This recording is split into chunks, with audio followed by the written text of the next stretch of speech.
দেখুৱাইছোঁ যিহেতু চৰকাৰৰ ফালৰ পৰা কেইবাখন গাড়ীৰ ব্যৱস্থা কৰা হৈছিল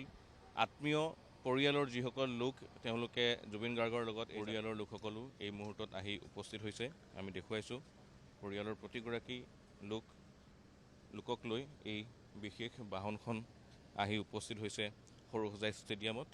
পত্নী গৰিমা শইকীয়া গাৰ্গ পিতৃ কপিল ঠাকুৰকে আদি কৰি পৰিয়ালৰ লোকসকলক লৈ ইয়াৰ পৰা সেই যাত্ৰা জুবিন গাৰ্গে আৰম্ভ কৰিব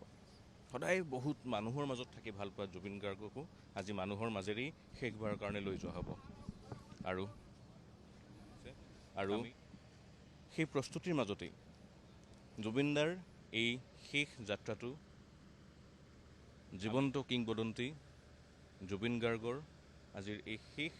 সময়ছোৱাত সেই উদ্দেশ্যেই বিভিন্ন প্ৰান্তৰ পৰা বহুজন আহি উপস্থিত হৈছে আৰু সকলোৱে জুবিন গাৰ্গক তেওঁলোকৰ জুবিনদাৰ প্ৰতি থকা সেই মৰম কিমান আছিল সেয়া বুজাই দিছে এগৰাকী শিল্পীয়ে কিমান ৰাইজৰ হৈ কাম কৰিলে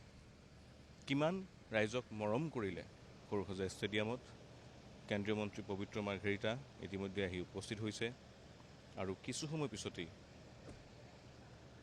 মৰণোত্তৰ পৰীক্ষা যিহেতু জুবিন গাৰ্গৰ সম্পন্ন কৰা হৈছে